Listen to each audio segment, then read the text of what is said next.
jauhnya dari manusia yang sebenarnya ada di anak Allah. Jadi di sana juga minggu lalu juga sempat dibahas mengenai masalah kambing dan domba. Pak Fran, suaranya kok sayup-sayup sekali ya? Kecil ya? Kecil suaranya. Kecil ya, bentar.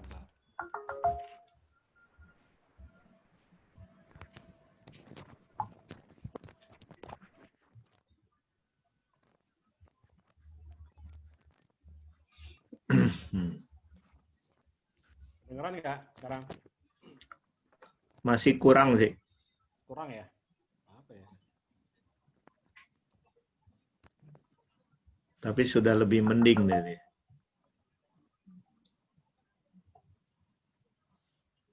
Cek.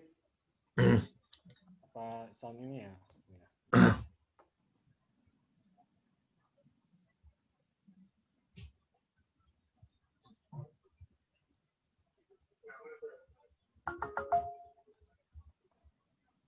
Ini begini pindah-pindah. Ini kalau yang ini. Cek. Masuk nggak, Om? Masuk, tapi masih kurang ini sih. Ini. Kecil ya? Ya udah lebih lumayan daripada tadi. Coba tes lagi. Kayak suara Pak Agus gitu loh, pakai subwoofer, mantep. Bas.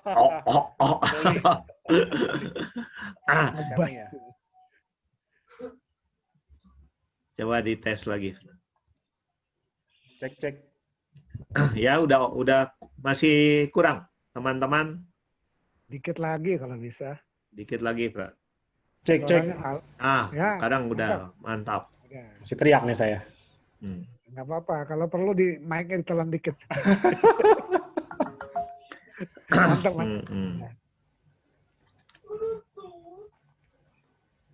Bentar, apa tadi? Sebentar, jadi lupa saya. Lagu pembukaan. Oh, sebentar, Om. Cek dulu. Ya, selamat malam lagi teman-teman semua. Ya, pertemuan ketiga ini kita akan bahas mengenai orang berdosa ya, namun dipercaya oleh Tuhan gitu ya. Dan pertemuan sebelumnya kan kita sudah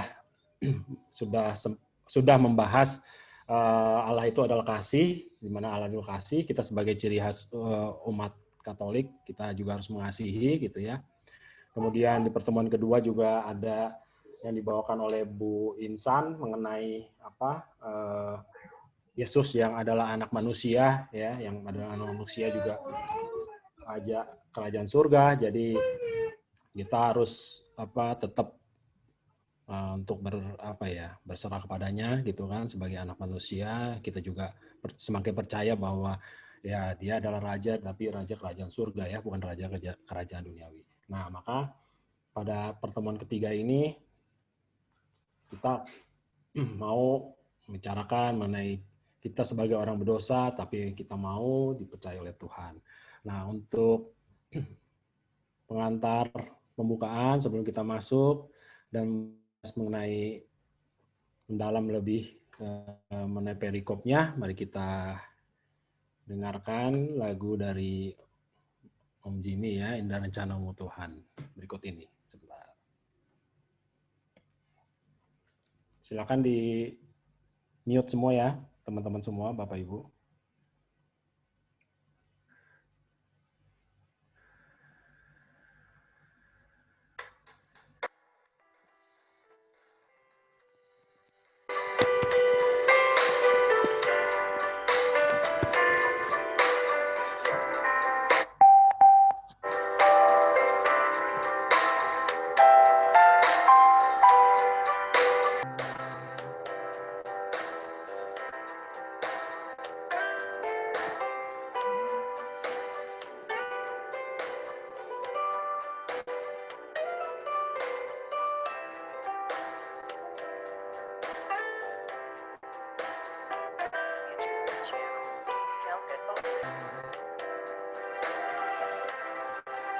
Kini ku melihat dan ku merasakan indah rencanamu.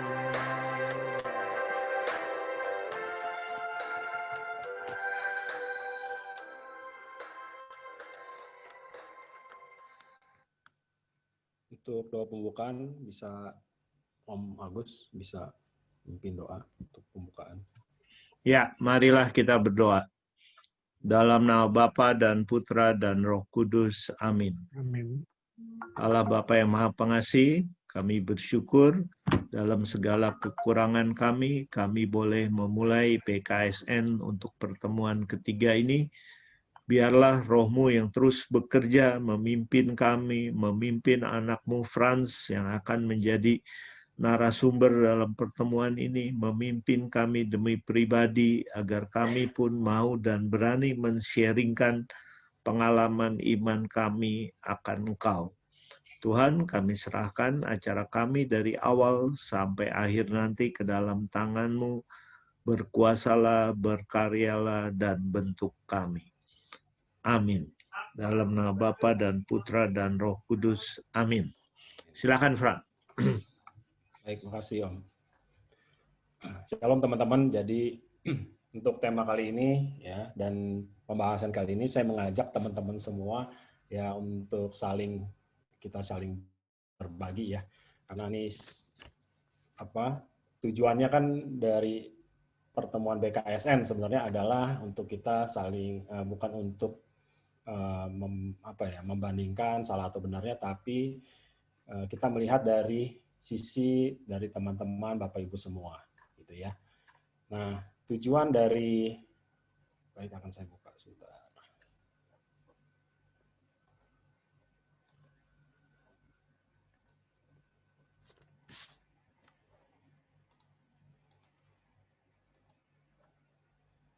Tujuan pada pertemuan kita, pada pertemuan ketiga ini,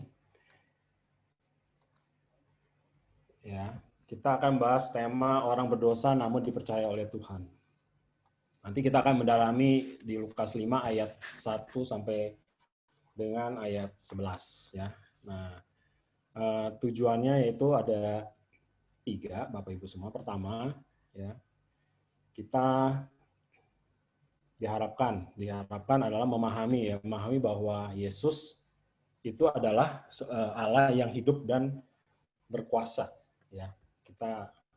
Kita paham bahwa Allah itu adalah Allah yang hidup, dia menjadi manusia, tapi juga Allah dan juga berkuasa. Kuasa sebenarnya kalau kita lihat berkuasa gitu ya.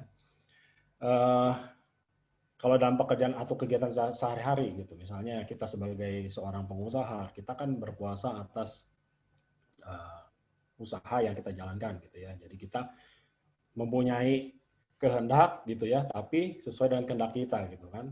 Kita punya anak buah, kita serahkan kepada anak buah kita gitu kan. Kita memerintah mungkin ya.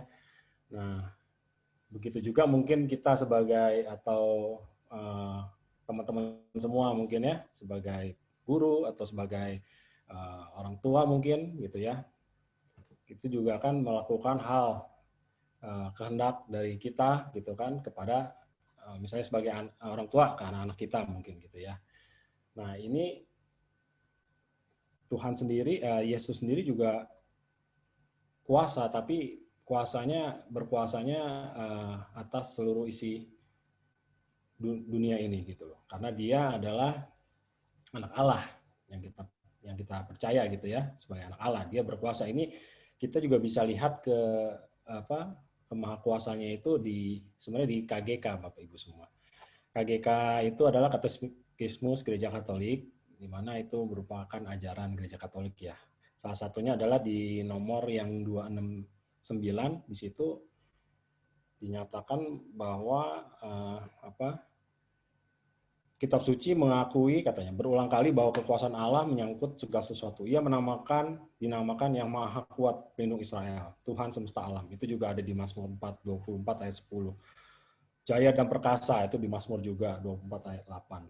Allah Maha Kuasa di langit dan di bumi dalam Mazmur 135 ayat 6. Jadi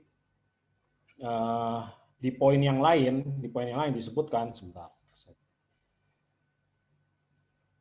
Kemahakuasaan ilahi itu sama sekali bukan kesewenang-wenangan. Jadi sungguh luar biasa ya, Tuhan kita Yesus ini memakai kemahakuasaannya ini bukan untuk, walaupun dia punya kehendak bebas, kehendak sendiri untuk melakukan segala sesuatu, tapi kemahakuasaannya ini dipakai untuk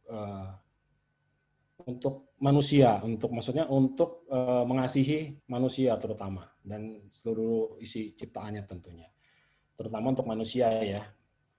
Nah, kemudian setelah kita memahami dari Yesus itu sebagai orang yang berkuasa dan orang yang hidup dan berkuasa, maka kita harus menyadari bahwa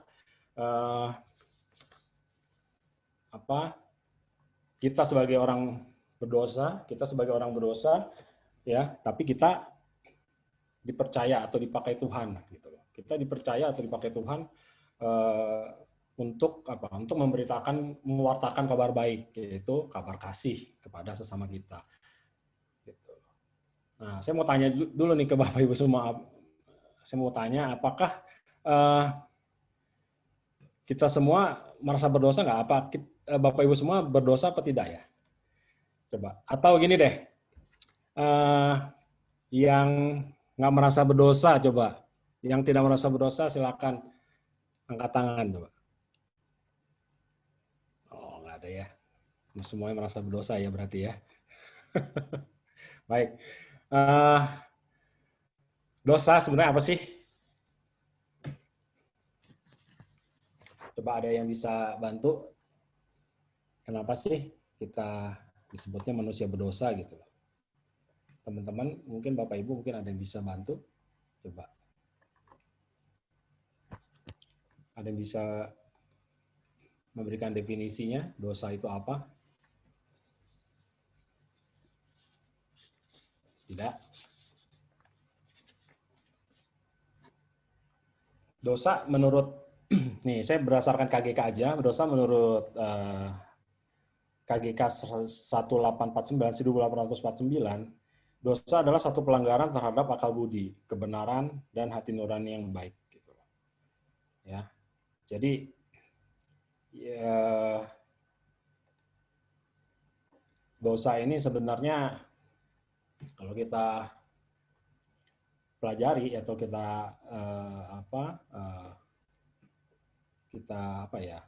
kita teorikan lebih lanjut lagi, itu sebenarnya ada suatu kebiasaan buruk, ya, suatu kebiasaan buruk yang membangkitkan hasrat, ya, yang berlebihan sehingga demi memenuhi hasrat tersebut orang akhirnya melakukan banyak perbuatan yang tidak berkenan, ya, apalagi tidak berkenan dengan ajaran dan perintah Tuhan. Gitu. Ya, menurut para Santo Thomas Aquinas juga mendefinisikan dosa adalah dia memberikan contoh, menyebutkan ada 7 dosa-dosa pokok, ya. 7 dosa pokok itu adalah mungkin Bapak Ibu juga udah tahu ya, itu adalah termasuk kesombongan, ada kecemburuan, hawa nafsu, terus keserakahan, iri hati, gitu ya, kemarahan, kemalasan, gitu. Itu dosa-dosa pokok yang akhirnya menurut Thomas Aquinas itu dosa-dosa tersebut menyebabkan ada dosa-dosa lain di luar 7 dosa pokok tersebut yang berhubungan dengan dosa dari ke-7 dosa pokok tersebut gitu. Jadi ada kebiasaan-kebiasaan buruk yang tidak tersebutkan di dalam 7 dosa pokok yang tadi saya sebutkan, itu masuk ke dalam turunan dari dosa-dosa pokok gitu. Ya.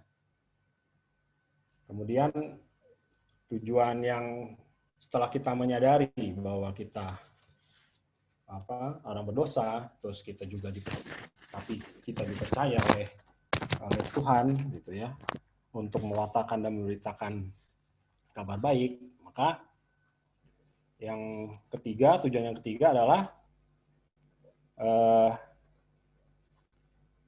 itu di mana kita bisa, peserta diharapkan atau teman-teman semua diharapkan mampu melaksanakan tugas perutusannya, ya, yang menjadi berkat dari Allah dengan memberitakan kasih. Saya share dulu, mungkin ada.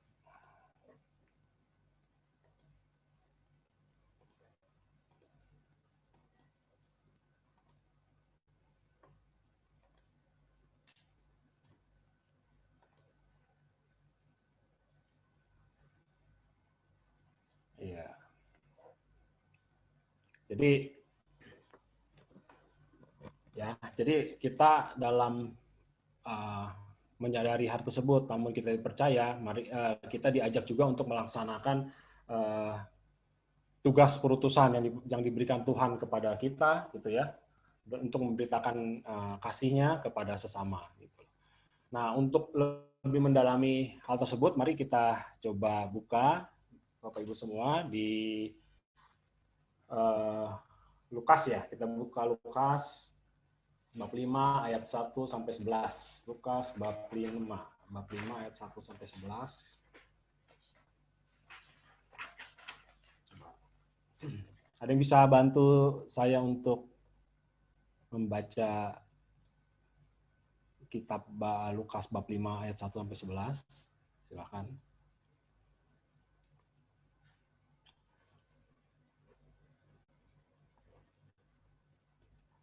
Untuk lebih mendalam ini, mari kita buka, Bapak Ibu semua, Lukas bab 5 ayat 1 sampai 11. Silakan, ada yang bisa bantu untuk membaca. Boleh, Oke? Oke, silakan. Monggo, Pak. Cukup jelas suara saya? Jelas. Cukup.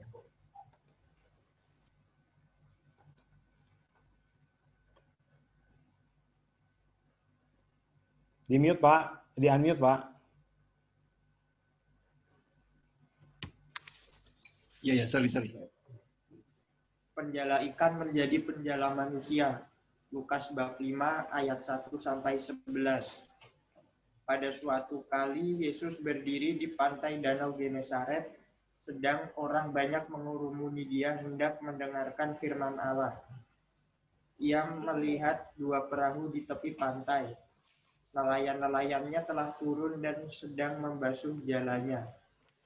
Ia naik ke dalam salah satu perahu itu, yaitu perahu Simon, dan menyuruh dia supaya menolakkan perahunya sedikit jauh dari pantai. Lalu ia duduk dan mengajar orang banyak dari atas perahu. Setelah selesai berbicara, ia berkata kepada Simon, "Bertolaklah ke tempat yang dalam, dan tebarkanlah jalamu untuk menangkap ikan." Simon menjawab, "Guru, telah sepanjang malam kami bekerja keras dan tak menangkap apa-apa. Tetapi karena Engkau menyuruhnya, aku akan menebarkan jala juga." Dan setelah mereka melakukannya, mereka menangkap sejumlah besar ikan, sehingga jala mereka mulai koyak. Lalu mereka memberi isyarat kepada teman-temannya di perahu yang lain, supaya mereka datang membantunya. Dan mereka itu datang. Lalu mereka bersama-sama mengisi kedua perahu itu dengan ikan hingga hampir tenggelam. Ketika Simon Petrus melihat hal itu, ia pun tersungkur di depan Yesus dan berkata, "Tuhan, pergilah daripadaku, karena aku ini seorang berdosa." Sebab ia dan semua orang yang bersama-sama dengan dia takjub oleh karena banyaknya ikan yang mereka tangkap. Demikian juga Yakobus dan Yohanes, anak-anak Zebedeus, yang menjadi teman Simon. Kata Yesus kepada Simon, "Jangan takut, mulai dari sekarang engkau akan menjala manusia." Dan sesudah mereka menghela perahu-perahunya ke darat, mereka pun meninggalkan segala sesuatu, lalu mengikut Yesus. Demikianlah sabda Tuhan. Pujilah Kristus. Baik, teman-teman semua, Bapak Ibu, sesuai dengan kiriman saya kemarin waktu itu kan ada tugas ya yang saya minta ya ke Bapak Ibu semua, dengan mencoba mendalami dari bacaan tersebut gitu ya. Bapak Ibu semua kan sudah dapat kopiannya ya. Itu ada pertanyaan-pertanyaan yang mungkin bisa didalami oleh Bapak Ibu semua. Jadi mungkin dari beberapa teman-teman semua atau Bapak Ibu ada yang sudah bisa memberikan suatu ringkasan, atau saya kan beri tugas kemarin Bapak Ibu mencoba untuk membaca ulang teks menurut versi Bapak Ibu semua gitu ya. Jadi ada yang sudah bisa buat, ada yang sudah buat, jadi bisa dibacakan gitu dari teman-teman semua mungkin. Dari bacaan Lukas 5 ini ayat 1 sampai 11.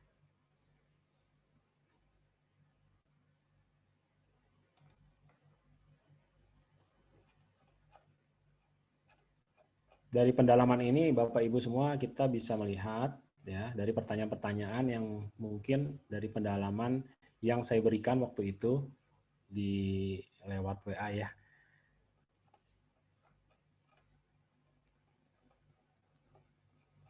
Mungkin teman-teman ada yang bisa untuk menceritakan kembali. Sebenarnya menceritakan kembali nih, saya mengajak teman-teman untuk menceritakan kembali dari perikop yang sudah dibacakan ini sih sebenarnya gitu. Mungkin ada yang udah buat belum ya?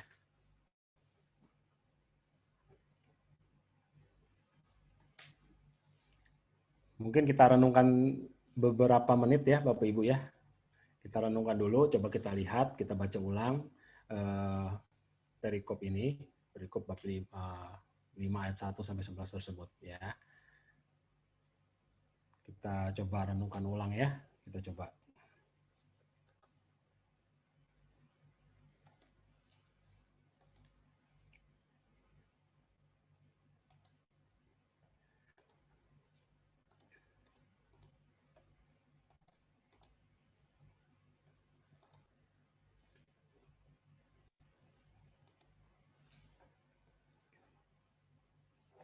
Di sini sebenarnya ini menceritakan ya Yesus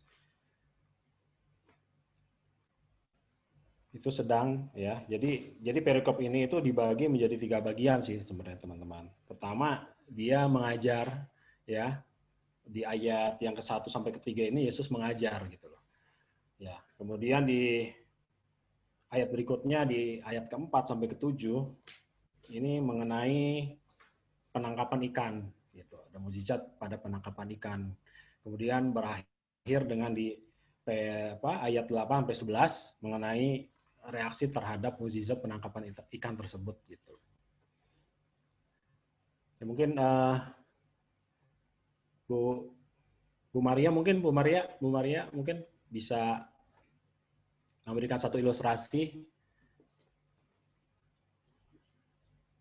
Oke, Fran, coba ya saya. Coba ya. Baik, Bu. Yang saya baca, terus Ya, silakan, Bu. versi ya kalau saya pakai kata-kata sendiri di ayat 1 sampai 3 itu pertama kok Yesus lagi di tepi danau Genesaret, dikerumuni banyak orang, jadi banyak yang, tapi malah Yesus itu perahunya Simon. Nah di sini kalau saya baca pakai bahasa saya sendiri nih, sepertinya perahu Simon itu seperti bahtera kehidupan saya, Yesus ada di dalam kehidupan saya.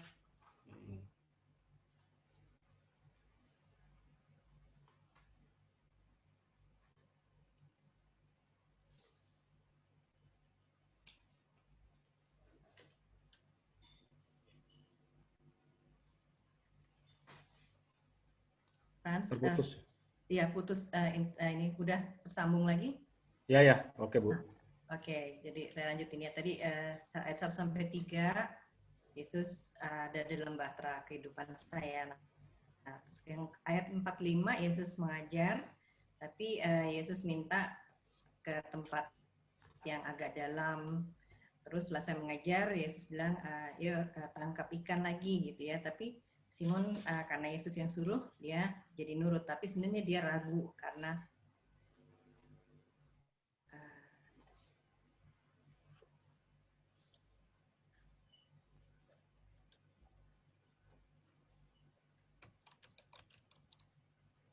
putus ya, Bu ya.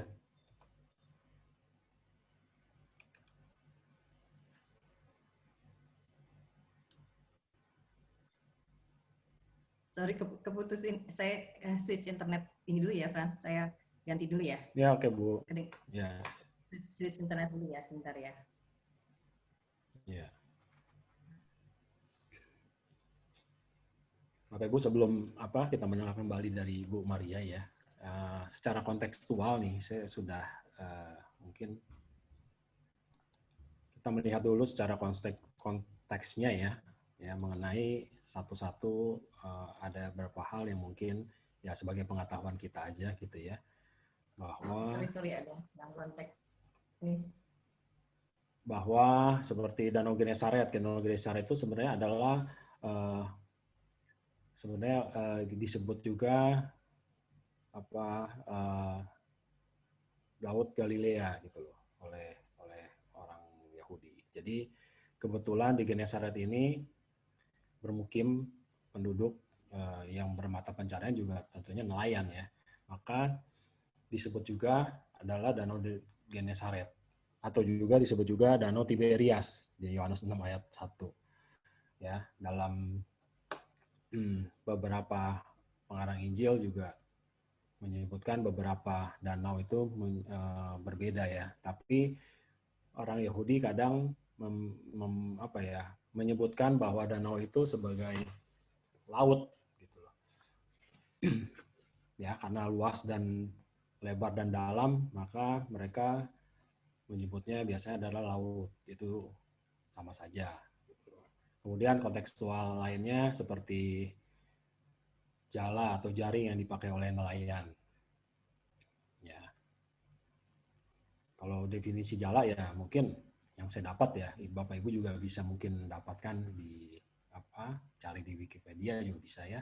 Itu alat yang terbuat dari tali yang benang yang ditautkan disebutnya. Digunakan untuk menangkap ikan atau menangkap jaring atau menjaring binatang. Dalam Perjanjian Baru itu disebutnya adalah diktio. Ya, diktio itu menangkap bahasa Yunaninya. Ya, yang paling lazim dan umum adalah disebutnya jala, disebutnya. Ya, jala semacam yang berbentuk yang segitiga itu, ya, yang tepinya diberikan beban. Nah, itu biasanya dipakai oleh orang Yahudi, ya, pada zaman itu untuk menangkap ikan. Ya, untuk jala atau jaring yang dipakai Petrus ini bisa dikatakan jala atau jaring seperti pukat ya Bapak Ibu, karena dia disuruh bertolak di tempat yang dalam gitu ya sama Tuhan. Pasti bukan jaring biasa seperti yang ada di gambar Bapak Ibu semua gitu loh.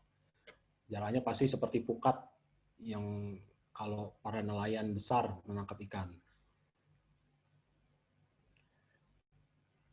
Kemudian ikan, ya kontekstualnya dalam bacaan tersebut ada ikan kan. Ikan biasa dipakai istilah oleh orang Yahudi itu sebenarnya adalah sebutannya adalah iktus ya, iktus ya. Iktus itu sebenarnya terjemahan dari I-nya adalah Yesus Kristus, X-nya Kristus, ya, T-nya ini Theus, Huios, Soter. Jadi Yesus Kristus, anak Allah, Sang Juru Selamat. Jadi zaman dulu juga dipakai ya nama ikan ini kan ikan ini kan sebagai mata pencarian juga sebenarnya penduduk di sekitar pantai atau Danau Galilea itu. Jadi ikan ini adalah bahasa Yunani adalah iktus yang artinya adalah Yesus Kristus, anak Allah, Sang Juru Selamat. Ya. Para orang Yahudi ini memang biasa memakai istilah-istilah, Bapak Ibu. Jadi istilah-istilah ini supaya tidak diketahui oleh penguasa dulu ya. Dulu kan mereka dikejar-kejar, dianiaya gitu ya. Mereka memakai bahasa-bahasa isyarat seperti ini. Gitu loh. Kemudian di dalam perikop ini juga ada yang namanya 4 murid pertama ya. Sebenarnya 3 sih, disebutnya 3 murid pertama yang dipanggil Yesus di Injil Lukas. Cuman 1 ini memang tidak terdefinisi ya.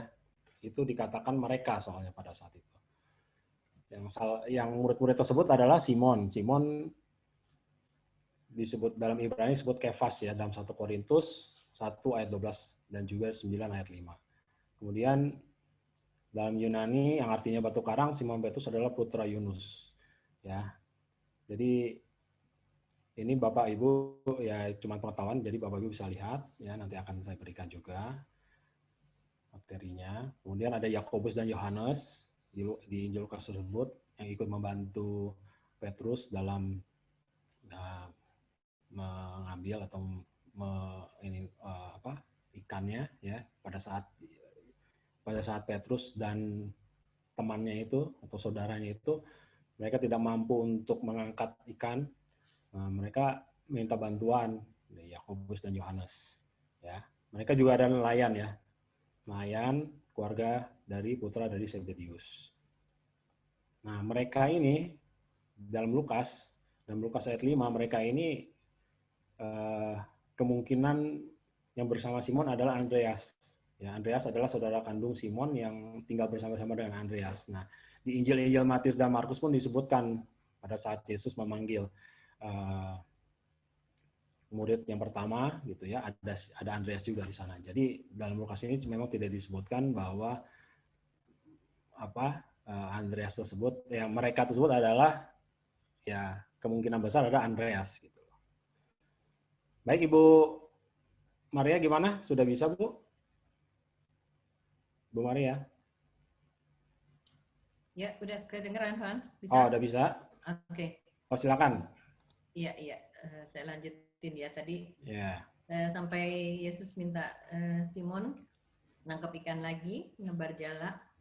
Nah, awalnya Simon udah ragu karena udah sepanjang malam gak dapat ikan. Tapi karena Yesus yang menyuruh, ya Simon nurut. Jadi di sini saya membacanya, nah ini nih, saya tuh suka kayak Simon gitu ya, ragu gitu. Terus pakai pengertian sendiri, pemikiran sendiri gitu. Padahal kan pengetahuan kita terbatas. Gitu. Dan akhirnya mengandalkan Yesus ya kita percaya apa yang akan Yesus arahkan hidup kita ya itu akan yang terbaik. Nah, selanjutnya yang ayat 6 sampai 9. Waktu Simon dapat banyak ikan, jalannya sampai koyak. Malah harus perahu lain yang datang membantu. Jadi berkat itu begitu banyak ya. Ikannya banyak banget ya. Sampai perahunya hampir tenggelam. Tapi terus sebalik itu sudah begitu luar biasanya Yesus memberi berkat. Simon pun masih meminta Yesus pergi. Karena dia merasa tidak layak di hadapan Yesus. Dia udah jatuh, tersungkur, dia merasa sebagai orang yang berdosa ya tidak pantas. Jadi di sini kalau saya baca dari pemahaman saya, Yesus sudah memberkati, menolong Simon, tapi rasa bersalah tidak pantas itu membuat ya begitulah kita kalau berdosa kita menolak Yesus dari kehidupan kita. Gitu. Padahal ya itulah dosa memutus hubungan dengan Allah gitu. Nah, ini yang saya pahami dari bacaan ayat 6 sampai 9. Jadi pesan yang teringat lagi dari sini adalah waktu pertemuan minggu lalu yang pertama. Hidup tanpa kasih itu memutus hubungan dengan Allah. Jadi ibaratnya mau pakai WA tapi nggak ada kuota. Mau buka web tapi nggak ada koneksi internet. Gitu yang saya pahami, jangan sampai kita memutus hubungan dengan Allah. Ayat 10-11. Nah, waktu Yesus merekrut Simon menjadi pendeta manusia. Akhirnya balik yang ke sesi yang lalu yang dengan Bu Insan bahwa Yesus itu merekrut siapa aja, itu hak prerogatif Yesus, siapa saja bisa menjadi penjala manusia meskipun Simon nggak mau menolak Yesus gitu ya.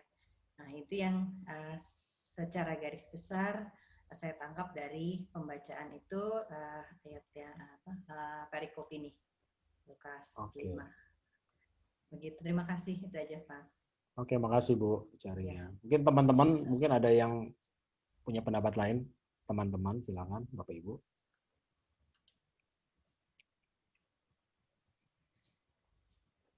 Bapak Ibu mungkin ada yang mau mengomentari dulu atau kita lanjut aja ya kalau nggak ada ya. Ya, Om Jimmy.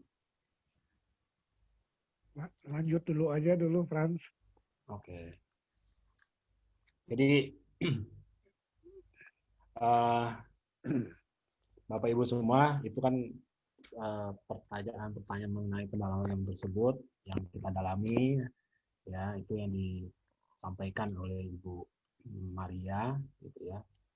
Ya semuanya juga mungkin punya pendapat yang mungkin bisa sama, mungkin juga bisa beda gitu. Jadi kalau tidak ada yang mungkin bisa memberikan satu ilustrasi, oke baik, nanti saya akan ini sedikit aja ya mengenai makna dari pokok perwartaan di ayat tersebut gitu ya. Memang kisah ini dibagi menjadi tiga bagian. Pertama, Yesus mengajar ya. Dia mengajar di Danau Genesaret dari Galilea ya. Di situ pada saat itu di saat orang banyak sedang berkumpul di pantai gitu ya. Terus banyak sekali saking banyaknya itu jadi membuat Yesus tidak bisa untuk memberikan atau berbicara secara menyeluruh ke umat yang lain gitu ya. Nah, ini merupakan karya salah satu pewartaan Yesus ya selama ini. Sebelumnya dia sudah mewarta di tempat di Kapernaum, di tempat ibu mertua Simon gitu. Terus di mana? Di Bait Allah sebelumnya, dan di tempatnya sendiri di Nazaret, dan semuanya itu dilakukan sendiri Bapak Ibu semua.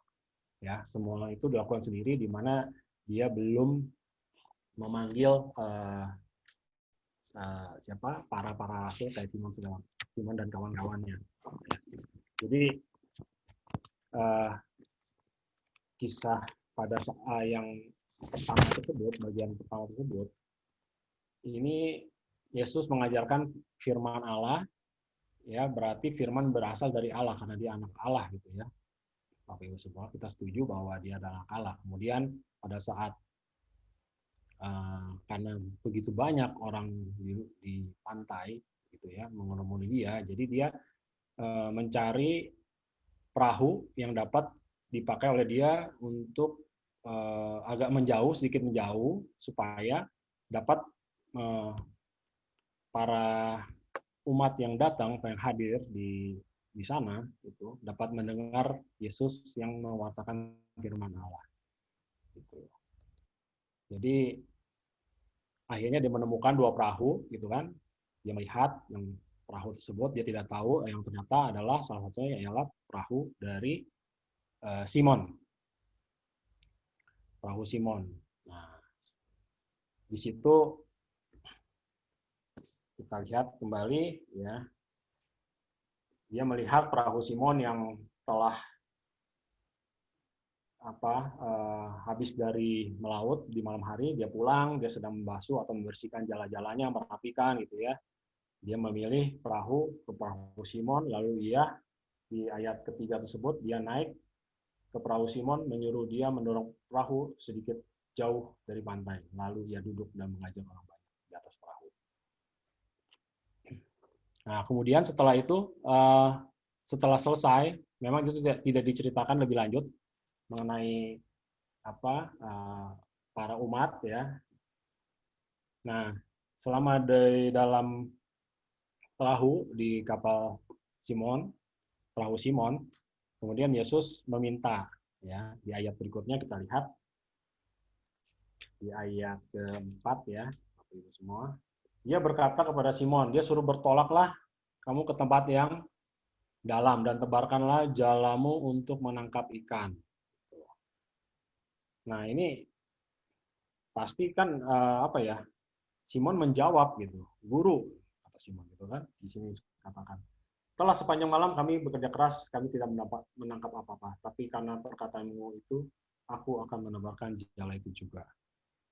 Jadi sebenarnya sesuatu yang tidak masuk akal, apalagi bagi Simon yang seorang nelayan, dia punya pengalaman yang cukup hebat ya, pengalaman tersebut gitu ya. Yang mana mungkin gitu kan menangkap ikan di siang hari gitu. Tapi kita lihat bahwa dengan dengan Simon mau menyadari bahwa ya udah karena engkau ya, dibilangnya karena guru, karena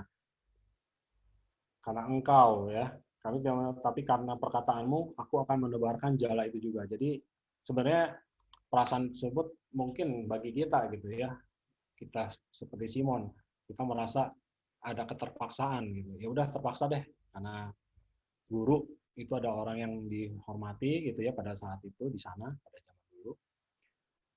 Akhirnya dia nurut aja. Nah, berikutnya apa? Dan setelah mereka melakukan, mereka akhirnya menangkap di ayat ke-6 tersebut, menangkap sejumlah besar ikan, sehingga jala tersebut mereka mulai koyak. Jala mereka mulai koyak. Lalu mereka memberi isyarat kepada teman-temannya yang lain supaya datang membantunya. Mereka pun datang lalu bersama-sama mengisi perahu tersebut dengan ikan yang hampir tenggelam. Jadi ini adalah suatu peristiwa yang cukup mengejutkan juga pasti bagi seorang nelayan seperti Simon. Ya, dia bisa menangkap ikan yang lebih besar, jumlah yang lebih besar. Itu merupakan bagi Simon sendiri merupakan suatu hal yang luar biasa, gitu. Luar biasa dan tidak masuk akal, ya. Nah, dari situ Simon baru menyadari bahwa yang orang yang mengucapkan itu, guru itu adalah bukan manusia biasa, gitu. Makanya pada saat kita lihat di ayat ke-8 ya, ayat ke-8 ya, apa yang dikatakan Simon, ia pun sujud di depan Yesus dan berkata, Tuhan, pergilah dari hadapanku karena aku ini orang berdosa. Di sini Simon langsung berkata kepada Yesus itu dengan sebutan Tuhan, gitu kan. Berarti kan Tuhan ini berarti dia menyadari bahwa ya yang dihadapi itu adalah Tuhan, Yesus itu adalah Tuhan, gitu. Ya, dia menyadari siapa dirinya di hadapan dia, gitu kan, di hadapan Tuhan itu sendiri, di hadapan Yesus. Kemudian di ayat yang berikutnya apa yang dikatakan dia? Tuhan, pergilah dari hadapanku karena aku ini orang berdosa, gitu kan. Simon Petrus menyadari bahwa dengan adanya kesadaran siapa dirinya tersebut, ya, dia hanyalah seorang berdosa, gitu, karena dia tidak percaya awalnya pada perkataan, sempat ragu-ragu ya dengan perkataan yang dikatakan Yesus tersebut. Nah, karena kesadaran itu sebenarnya menggerakkan Petrus atau Simon melakukan apa yang dikehendaki Tuhan, karena dialah yang berkuasa atas dirinya, ya. Ya, Tuhan memanggil Petrus atau Simon, ya, untuk menjadi penjala manusia justru dari karena tadinya tidak percaya, gitu ya, dia merasa berdosa, gitu. Justru dia memanggil Simon untuk apa? Untuk menjadi penjala manusia, untuk menjala manusia. Jadi di sini Simon Petrus diajak ya untuk menjadi teladan bagi orang percaya pada Kristus. Ya, di hadapan Tuhan ya kita menyadari bahwa ya Simon sendiri menyadari bahwa dia adalah orang yang berdosa. Ya, dia adalah orang yang berdosa. Kemudian peristiwa penangkapan ikan itu sendiri yang menyebabkan Simon untuk sadar bahwa itu bukan peristiwa yang biasa, gitu. Jadi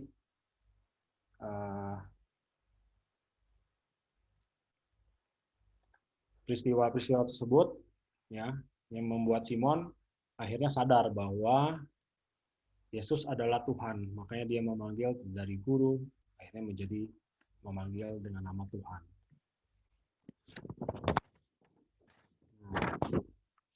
Itu kurang lebih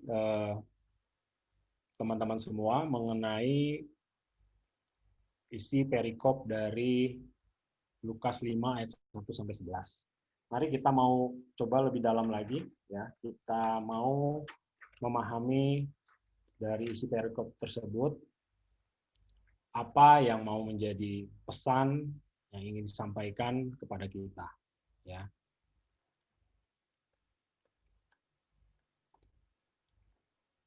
Pesannya sebenarnya itu ada yang bisa kita dapatkan, sebenarnya ada 3 ya dari perikop tersebut. Pertama adalah mukjizat dari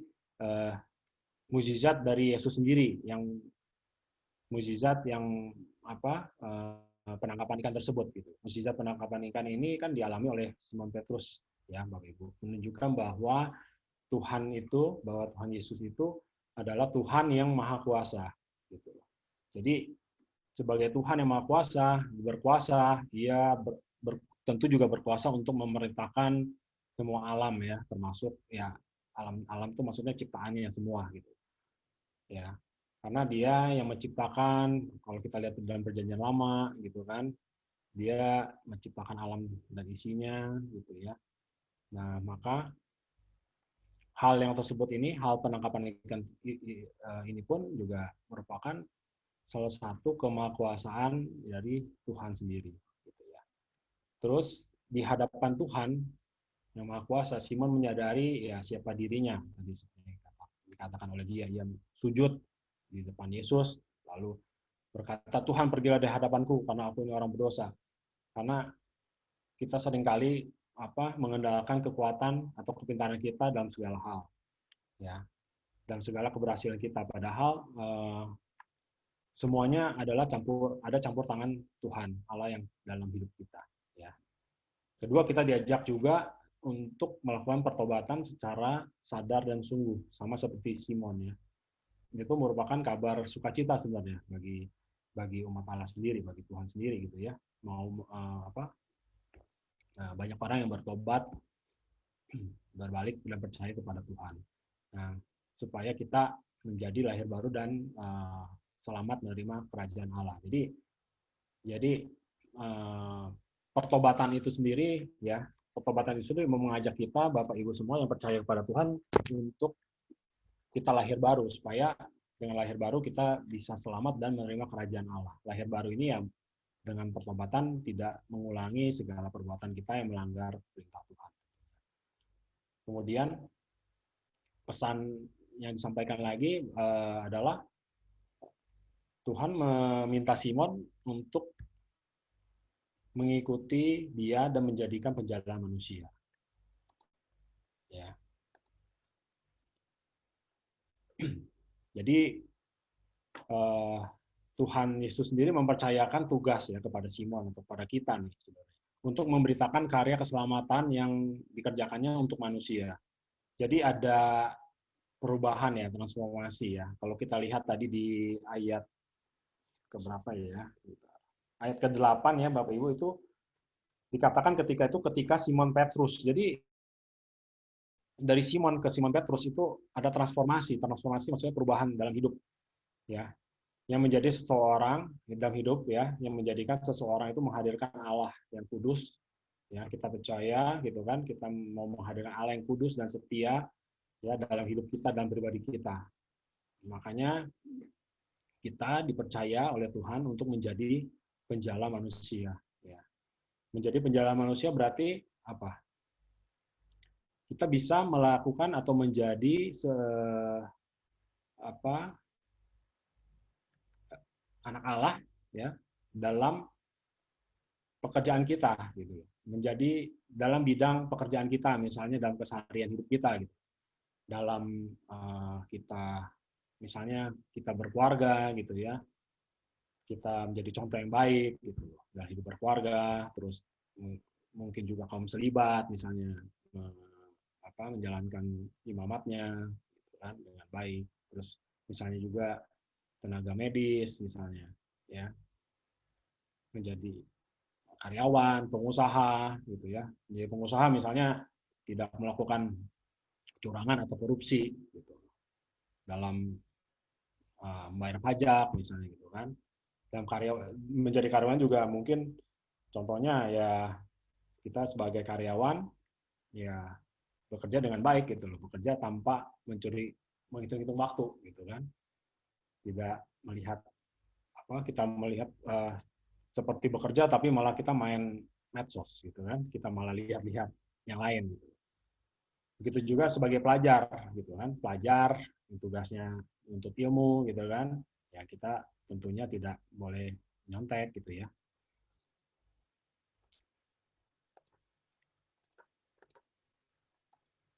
Ya, kurang lebih ada 3 poin tersebut ya, teman-teman semua. Ya, mujizat Tuhan Yesus itu menunjukkan bahwa Tuhan yang Maha Kuasa, ya, mujizat penangkapan ikan tersebut membuat kesadaran bagi Simon ya untuk menjadi dipanggil Tuhan menjadi muridnya, gitu, rasulnya. Ya, Simon sadar atas keberdosaannya, terus juga akhirnya diminta Tuhan untuk menjadi penjala manusia. Mempercayakan tugas kepada Simon untuk memberitakan karya keselamatan yang dikerjakannya untuk manusia. Kurang lebih begitu, teman-teman, Bapak Ibu. Mari kita coba untuk merefleksikan, ya. Kita lihat dari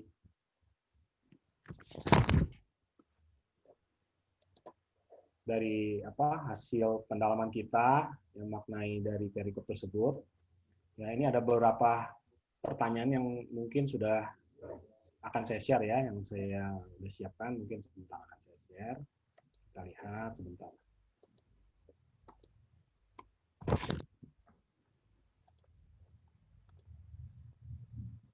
Ya.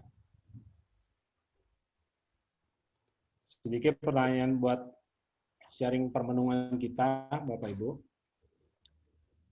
Pertanyaan pertama, kapan dan bagaimana kita pengikut Kristus ya dapat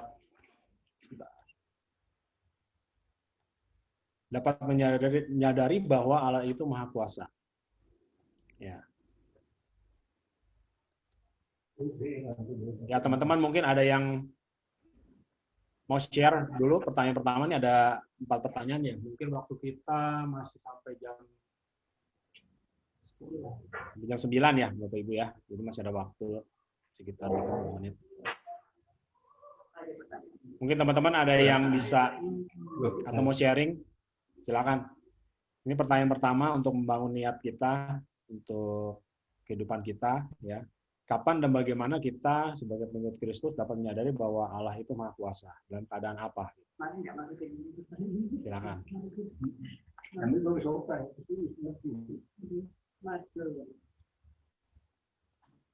Saya boleh sharing sebentar, Pak? Oke, Pak.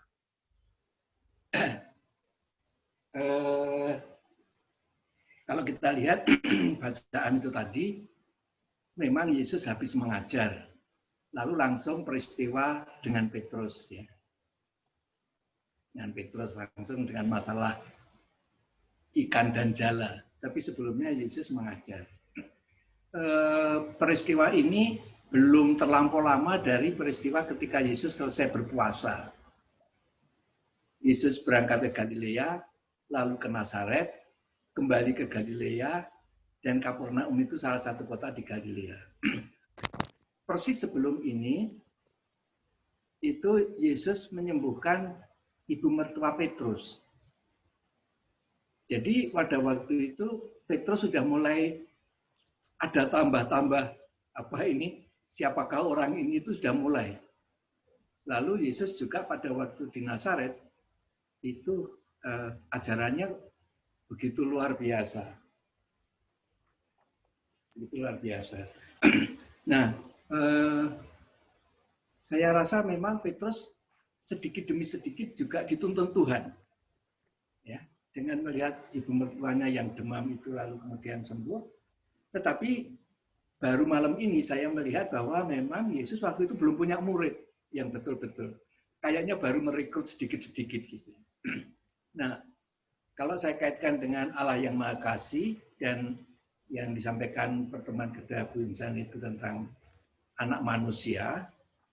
Nah, di sini ini mulai kelihatan ini. Dulu para pengajar itu biasanya memilih orang-orang pintar. Ya, pada masa itu seperti sering kita baca di filsafat Yunani maupun di Israel juga, itu yang namanya orang-orang Lewi misalnya gitu, itu sudah paling melotok lah, segala sesuatunya paling melotok. Masalah religiusitas, masalah spiritualitas alam mereka, hukum Taurat. Jadi kalau masalah pengajaran, ini Yesus anak manusia ini malah memilih yang marginal gitu, yang di luar kaum yang terpinggirkan ya Pak ya. Yang biasanya mencari pengajar kan, pengajarnya wis melotok-melotok gitu, malah nggak dipilih. Betul. Malah nggak dipilih. Nah ini yang menarik.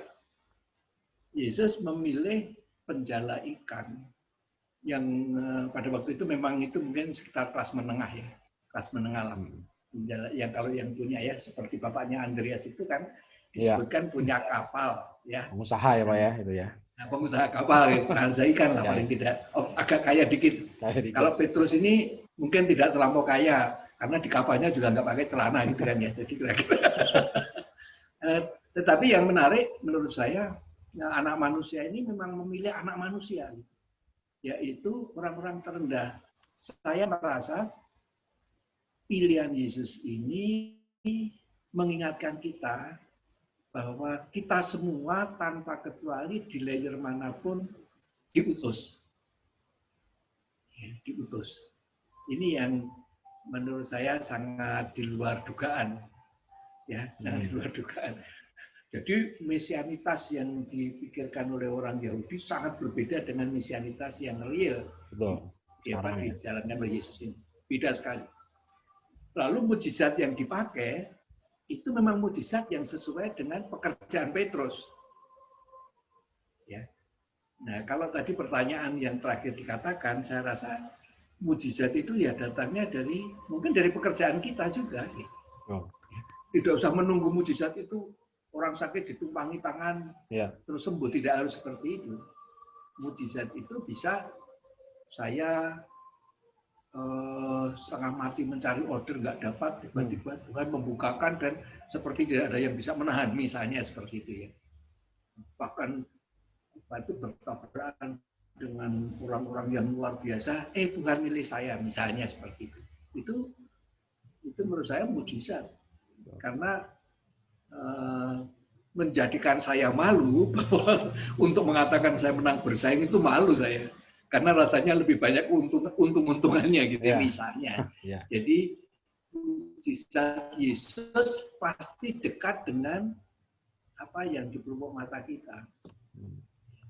Yang di pelupuk mata kita inilah yang kadang-kadang mujizat yang dipakai untuk mengenalkan kemahakuasaan Allah. Dalam hal Petrus, karena dia penjala ikan yang semalaman nggak dapat ikan, tiba-tiba melemparkan jala ikannya luar biasa, merasakan betapa rendahnya dia. Karena itu pergilah karena aku orang berdosa. Tapi ini menurut saya konsekuensi logis dari anak manusia ini.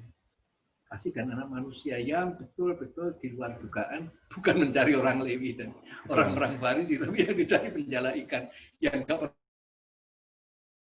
pernah ngomong. Oke, terima kasih. Terima kasih Pak masukannya, tambahannya. Oke teman-teman, ada menambahkan, silakan. Untuk menjawab pertanyaan yang pertama mungkin ada sharing-sharing dari teman semua. Monggo.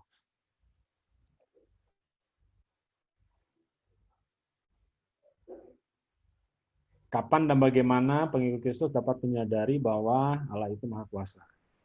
Ya. Kan pengikut Kristus nih, teman-teman semua ya. Bahwa dalam kehidupan sehari-hari itu pasti ada ya. Mungkin saya sharingkan sedikit atau coba cari contohnya gitu ya, bahwa Allah itu Maha Kuasa. Yang sehari-hari dalam kehidupan kita, kalau menurut saya kita diberikan apa ya? Sekarang diberikan kehidupan, terus dihindarkan dari segala sakit gitu ya. Kita bisa bertemu di tempat ini, itu merupakan salah satu kemahakuasaan Tuhan juga yang diberikan untuk kita gitu. Kita bisa ber-BKSN gitu ya, ber-BKSN dengan akhirnya ada yang bisa memberikan link Zoom-nya ini gitu misalnya. Nah itu salah satu kemahakuasaan menurut saya, salah satu mukjizat di sekitar kita yang harus kita syukuri sebenarnya. Ya, itu apa? Sesuatu hal yang sederhana di depan mata kita yang mungkin tanpa kita sadari itu dalam kehidupan kita sehari-hari terjadi gitu. Nah, mungkin hal seperti itu, teman-teman, Bapak Ibu semua. Mungkin Bapak Ibu punya pendapat lain, ya silakan. Saya meramaikan ya Pak Oke, Francis. silakan Bu. Kemahakuasaan Tuhan mengizinkan kita satu planet bumi merasakan COVID-19 ini. Jadi kalau dalam benak saya, ini via negativa. Kemahakuasaan Tuhan yang tampil dalam wujud yang sakit, derita, gitu ya. Tapi ternyata ini bisa bertransformasi. Kita semanusia yang mendengarkan bisikan Tuhan, tentu bertransformasi lewat keadaan pandemi ini. Contoh transformasinya, yang tadinya kita nggak rajin misa pagi, kami pagi-pagi uduk-uduk setiap pagi misa pagi, gitu ya. Tiap hari ya. Setiap hari. Terus contoh lagi, ini kalau misalnya keadaan kayak begini, kemudian Ibu Ketua Wilayah kita bikin semangat GMA, ya kan? Yang dimana mulai banyak yang menawarkan produk, dan kita mulai tahu ada talenta-talenta yang muncul, ada yang namanya Panada, gitu. Kok malah promosi ya? Enak Panadanya. Tapi singkat cerita, ini jadi bertransformasi gitu ya. Kemalangan kita, keterisolasian kita tuh malah membuka perspektif kita yang lain, sisi-sisi diri kita yang lain gitu ya. Itu sangat luar biasa. Kemudian juga solidaritas, karena COVID ini nggak memandang sukunya sama agamanya apa gitu ya. Kemudian kita sekarang lebih mencair kan, antara itu kan, ya. Betul. Ya, Bu. Nggak ada lagi gitu. Kemudian juga sesuatu, misalnya gini, agak bergeser dikit dulu. Kalau orang tua menyekolahkan anak ke fakultas kedokteran kan harapannya kan untuk mendapatkan status privilege gitu ya. Tapi sekarang sisi pengorbanan, sisi dedikasi dari seorang dokter menjadi makin di Zoom gitu ya. Jadi dengan kata lain, kalau kita pernah beberapa mungkin dekade ini atau 2 dekade ini memandang kalau mau masuk ke fakultas kedokteran itu pasti nanti akan dapat status sosial yang tinggi gitu ya. Sekarang kita kemudian dicelikan, kita dipikir, tunggu, dokter itu adalah gitu kan, untuk pelayanan, untuk pengabdian, dedikasi. Jadi saya melihat ini via negativa kita ini sudah perlahan-lahan mengarahkan kita untuk membukakan perspektif diri kita yang lain, sehingga kita menjadi lebih kaya, lebih solider, dan juga lebih jujur ya. Kita hanya melakukan mengkonsumsi yang memang esensial saja gitu ya. Hura-huranya nggak tahu kemana sekarang hura-hura gitu ya. Tapi sekarang kita mulai yang lebih esensial kita jalani. Terima kasih. Terima kasih, Bu. Jadi via negativa ya, menurut Ibu Insan tadi membuka perspektif kita menjadi lebih baik ya kali Bu ya, mungkin begitu ya. Ada Pak Om Jimmy mungkin, Om? Pak Paulus? Silakan. Nah, Pak Paulus dah, Pak Paulus Ah, biasanya ya. lagi banyak topik. Oke lah. Silakan. Saya coba mengemukakan pendapat. Ini pendapat pribadi ya, yang saya hubungkan juga dengan apa sih temanya pertemuan ini. Digunakannya orang berdosa ya kira-kira. Kalau kita lihat dari bacaan yang tadi, timbul pertanyaan saya, apa iya kita jadi percaya setelah melihat mujizat? Karena banyak sekali sebenarnya kita baru percaya setelah mengalami suatu mujizat. Padahal kalau menurut saya, mujizat itu nggak perlu dicari. Seperti tadi yang dikatakan oleh Pak Yoyo. Mujizat itu dekat sekali dengan kita kalau kita mau mensyukuri. Terkadang kita meragukan apa yang dikatakan oleh Tuhan. Tapi di bacaan sini jelas. Yang dari nadanya Simon Petrus agak meragukan, tapi kalau kita baca, kalau kita ikuti ya cerita ini lebih lanjut, ia mengikuti perintah Yesus, terjadilah sesuatu yang tidak disangka-sangka. Jadi perlu kita ingat bahwa kita percaya nggak perlu kita harus melihat, tapi kita harus bersyukur.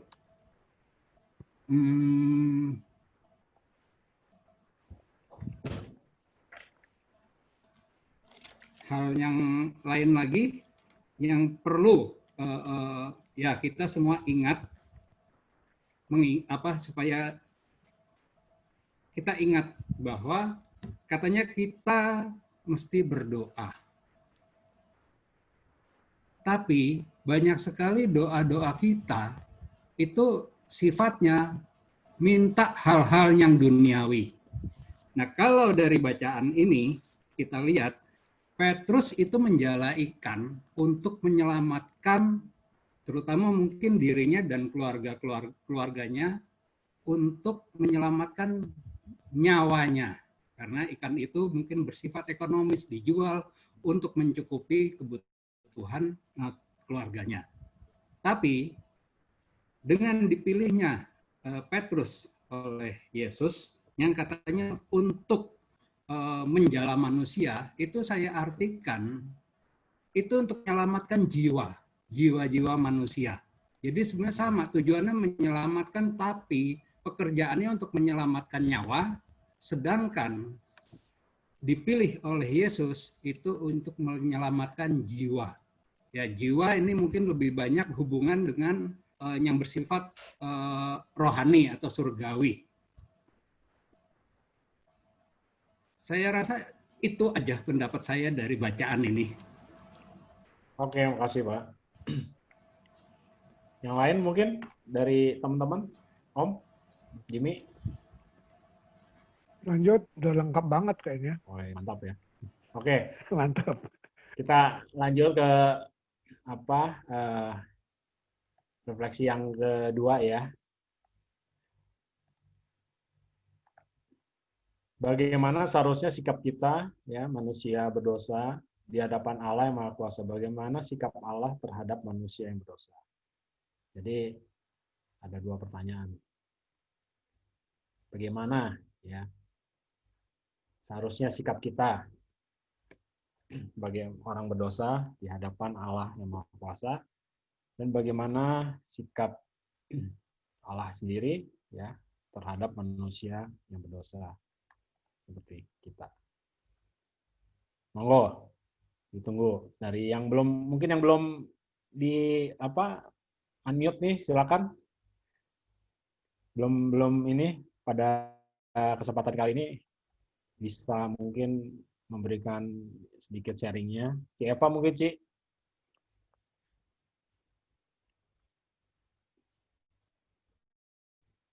Ci Eva ada ini nggak? Ada yang mau di-sharingkan nggak mungkin? Bu Pauline? Silakan.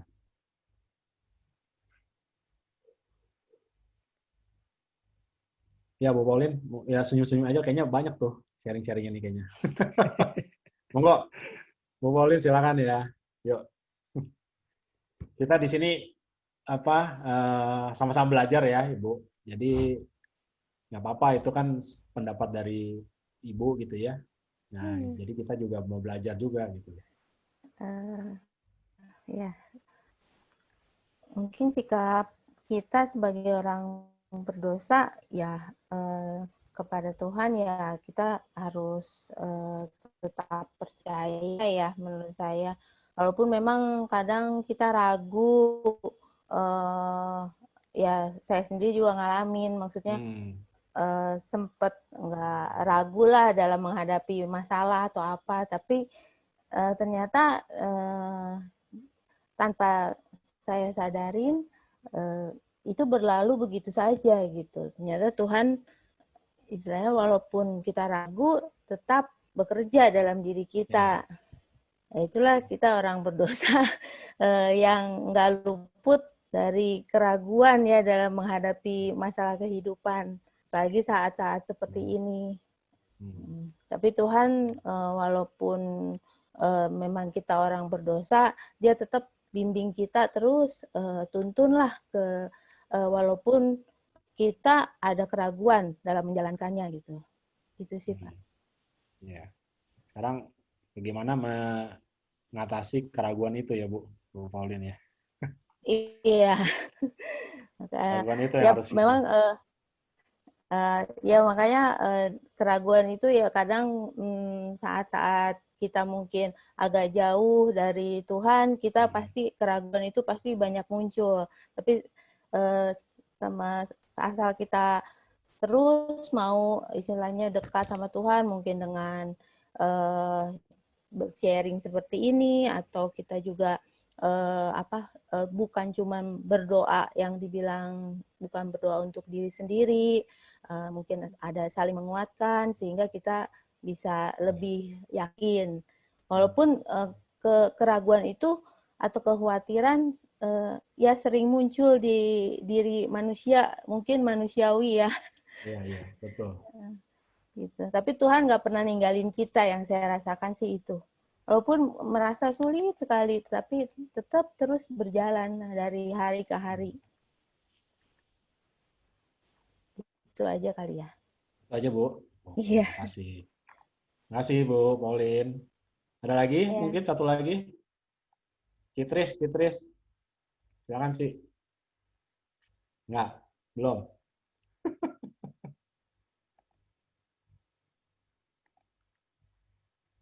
Ada satu lagi mungkin dari Bapak mungkin sekarang. Ya, saya nambahin, Fran. Oke, Om. Silakan.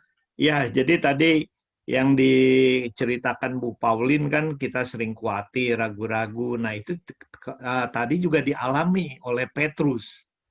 Petrus udah pulang, nangkep ikan nggak dapet, tapi kata Tuhan Yesus kan, bertolaklah ke tempat yang lebih dalam, tebarkan jalamu. Nah, kata Petrus sebenarnya, kamu kan tukang kayu. Aku ini nelayan, lebih tahu mana sih mengenai musim. Nah ya, tapi ternyata karena engkau yang mengatakannya, Petrus tahu Yesus sudah menyembuhkan mertuanya, maka aku menyebarkan jala juga. Nah ragu-ragu sebenarnya. Ya udah terpaksalah saya tebarkan. Nah begitu ditebarkan ternyata hasilnya berlipat ganda. Ya, dapat ikan satu jala penuh, malahan mau koyak. Nah, mau koyak. Nah, ini yang menarik lagi di sini, Petrus panggil perahu lain, temannya. Kemari. Nah, akhirnya 2 perahu itu Petrus nggak kekurangan. Malahan dua-duanya penuh. Nah, apa yang terjadi kalau Petrus serakah? Nah, kalau Petrus serakah, ambles semuanya. Karena jalannya koyak, ikannya habis. Nah, dia nggak dapat apa-apa. Nah, jadi artinya memang kita sebagai manusia berdosa ya perlu datang pada Tuhan walaupun ragu. Ya, kadang-kadang kita ada ketakutan, kekhawatiran. Nah, tapi kita dengan iman kita coba melangkah. Nah, percayalah Tuhan akan memberikan berkat. Tapi sesudah mendapat berkat, jangan serakah. Nah, itu mungkin yang perlu juga jadi renungan kita. Nah, saya ini sudah diberkati Tuhan belum? Ya sudah. Ya, orang lain juga sudah. Nah, tapi berkatnya memang berbeda-beda. Wah, saya mah sedikit berkatnya Tuhan. Karena itu saya nggak mau bagi, buat saya sendiri belum cukup. Nah, ya nggak boleh begitu. Ya, nah Tuhan selalu memberikan kepada kita menurut cara dan kasih-Nya. Ya, terima kasih, Fran. Oke, terima kasih Om. Mungkin dengan cara kita mengakui dosa kali Om ya, dengan bertobat ya, kita pasrah dulu gitu pada Tuhan. Mungkin kita bisa atau menyadari bahwa kemahakuasaan itu yang Tuhan berikan kepada kita itu sungguh nyata gitu mungkin. Kadang kita lupa gitu akan hal tersebut itu. Ya, ya. Yang penting mah mau bergerak dulu gitu ya.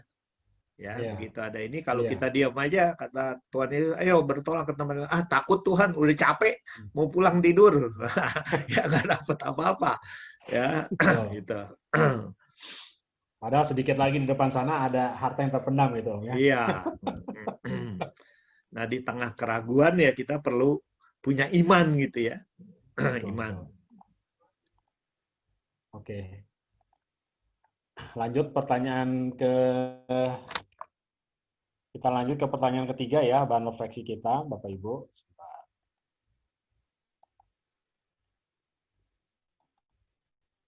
Pertanyaan ketiga, apa makna menjadi penjala manusia bagi kita umat Katolik di zaman now? Ya. Apa nih maknanya nih penjala manusia nih? Tadi kan sempat kita singgung juga ya, penjala manusia itu kita berarti bisa berbagi atau berbuat sesuatu yang kebaikan dan kebenaran itu menurut bidang kita masing-masing mungkin ya Bapak Ibu. Mungkin kita jadi seorang pengusaha atau seorang karyawan gitu kan, atau seorang pelajar gitu loh. Nah, mungkin itu yang bisa jadikan patokan mungkin kita untuk men-sharingkan pertanyaan nomor 3 tersebut gitu Bapak Ibu. Silakan Bapak Ibu, mungkin ada yang mau men-sharingkan.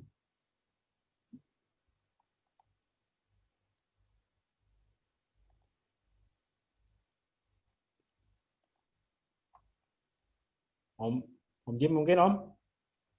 Bapak Bingung Pius nih yang ini. ya mungkin. Pak Pius betul tuh, lama nggak dengar suaranya, kangen saya. Ya kan Pak? Pak Pius atau Ibu, Bu Johan. Monggo.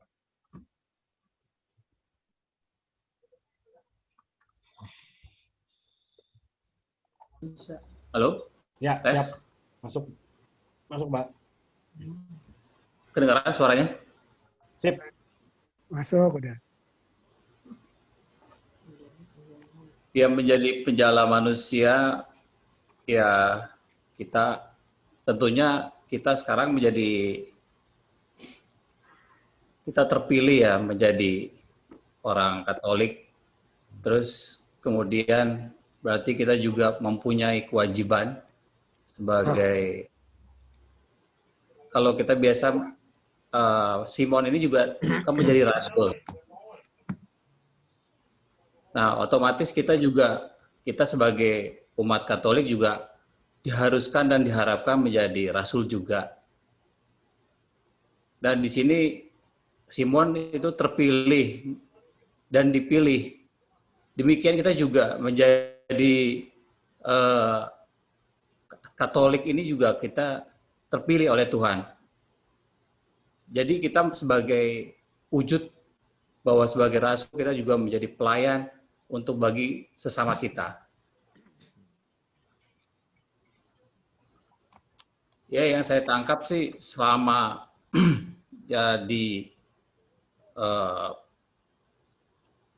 jadi pengurus di katedral, ya ini harus semangat pelayanan ini lebih diutamakan. Mungkin kita juga akan ada benturan-benturan apapun, tetapi karena kita bahwa pelayanan kita ini kita persembahkan untuk Tuhan, jadi bahwa kita tidak tergantung pada mereka. Itu sih pengalaman saya, jadi kerendahan hati diperlukan dalam hal sebagai untuk menjadi penjala manusia ini, dalam arti kita bukan dalam arti dengan sikap kita diri sendiri yang akan membuat daya tarik untuk orang-orang menjadi ikut dalam komunitas kita, dalam kegiatan kita, dalam hal pelayanan. Saya kira itu aja. Terima kasih. Ya. Betul ya Pak Pius ya, setuju ya. Apalagi memenuhi panggilan untuk melayani, ya melayani sifatnya sukarela gitu, memang diperlukan mental baja ya, saya lihat ya. Itu perjuangan ya. Karena secara materi pun pasti ya kita tidak mengharapkan ke situ tentunya gitu kan. Tapi memang dalam situasi-situasi tertentu ada aja oknum ya, saya katakan oknum ya, mungkin ada aja oknum yang mempergunakan pelayanan itu untuk tujuan tertentu gitu, untuk tujuan yang tidak seharusnya gitu kan. Oke, makasih atas ininya, sharingnya dari pengalaman Pak Pius. Nih Om Jim gimana nih Om? Om Jim kan juga nih sebagai pelayan komuni kan, nah, pasti punya pengalaman tersendiri nih Om. Cuman berbagi cerita dikit aja, saya bukan menjala, malah saya dijala oleh teman gitu. Maksudnya, maksudnya gini, ya waktu 2 tahun yang lalu untuk direkrut mau menjadi prodiakon, bukan prodiakon ya, pelayan komuni. Saya coba introspeksi diri ke teman. Dalam hal ini yang ngajak itu kan banyak lah, ada beberapa teman, terutama yang sangat mendorong saya untuk jadi itu adalah Pak Sugiono di lingkungan kita. Dia kebetulan udah PK dari awal ya. Terus saya bilang ke Pak Sugiono, Pak, apa saya ini layak untuk jadi pelayan komuni? Karena saya merasa belum pantas. Setelah itu pembicaraan putus di sana, nanti saya pikir dulu lah Pak Sugiono. Nah, tanpa sengaja saya bertemu dengan teman SD saya, teman gereja juga, Katolik dulu, sekolah di Medan. Saya diskusi sama dia. Dia bilang begini, ini berkesan sekali ya terhadap saya terutama. Jim, lu ini bertanya, apa lu udah pantas atau belum? Coba dibalik. Dibalik dalam arti kata, kamu jadi PK supaya kamu layak di mata Tuhan. Nah, itu luar biasa, itu mengena sekali. Dan pada keesokan harinya ya saya tuntaskan, rasanya manusia kan memang nggak ada yang sempurna ya. Artinya pasti ada plus minus, dosa dan kebaikan itu berkesan sekali. Artinya bagaimana supaya kamu layak di mata Tuhan. Jadi saya bukan menjala orang, tapi saya dijala oleh teman gitu. Kira-kira itu saya punya pengalaman. Terima kasih. Mantap. Dijala untuk menjala. Betul. Kadang-kadang gitu Pak Agus. Saya bisa main gitar, nyanyi, saya ikut kur, nyanyi.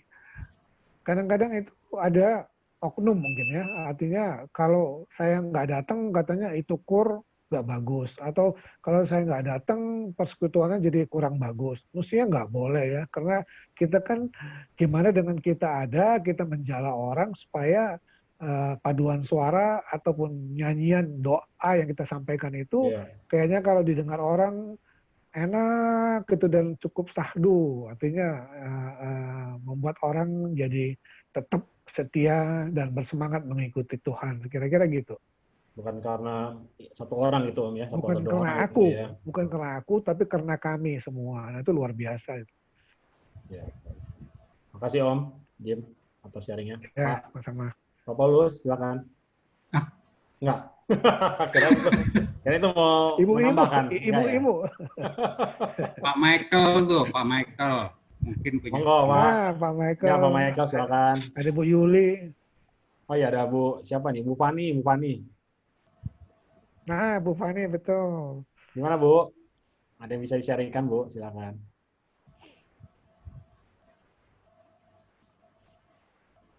Mungkin dari keseharian Ibu gitu kan, Bu Fani mungkin apa? Enggak, saya dengar aja udah cukup. Dengar aja. Ngajak orang Bu ya nanti ya pada BKSN minggu depan ya. Jadi jalan juga ya Bu ya. Ngajak Pak Wong itu, Pak Wong. Nah. Iya, ada tuh lagi. Lagi sibuk. Lanjut. Satu lagi ya, mungkin satu lagi mungkin ada. Nggak ada ya, oke baik. Kalau nggak ada kita tambah lanjut ya ke pertanyaan berikutnya, pertanyaan keempat.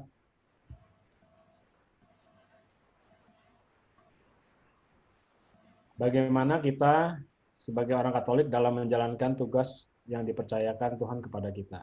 bagaimana kita dapat menjalankan tugas yang dipercayakan Tuhan kepada kita. Silakan. Ada yang bisa sharingkan ini? Monggo.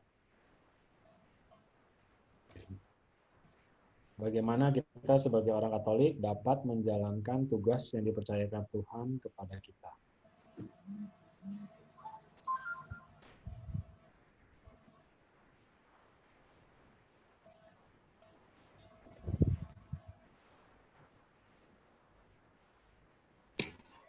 Saya coba jawab ya Pak Frans ya. Coba Ya, Bu. sharing. Ya, Soalnya Bu. udah jam 9 kan, biar meramaikan Oh, ya. gitu ya. Siap-siap. Biar meramaikan. Saya coba sharing. Lanjut Bu. Jawab bagi saya pribadi, penghayatan saya adalah jadi pertanyaan itu dijawab dengan bertolaklah ke tempat yang dalam. Sebagai orang Katolik yang diberi tugas, tidak cukup kalau kita di tempat yang di pinggir gitu ya, artinya yang aman, dekat daratan, dekat habitat kita gitu ya. Karena kata-kata bertolak ke tempat yang dalam itu seperti sebuah simbol ya. Masuklah, hampirilah sebuah area yang lebih beresiko. Ya, bukannya sok-sokan berani, bukan, tapi justru di tempat yang beresiko semacam itu banyak dapat ikan loh, gitu ya. Bukan artinya banyak hanya secara kuantitatif, tapi makna yang kita reguk, gitu ya, pengalaman, penghayatan itu bisa menjadi lebih kaya. Barangkali salah satu contohnya bertolak ke tempat yang dalam itu tentu ke tempat yang memang berisiko, mungkin kita mencoba beraktivitas di masyarakat yang lebih plural, gitu ya, lebih plural, punya karakter yang berbeda dari kita. Mungkin kalau daerah di Bogor sini ya isu yang paling sensitif adalah agama barangkali atau sosial ekonomi semacam itu ya.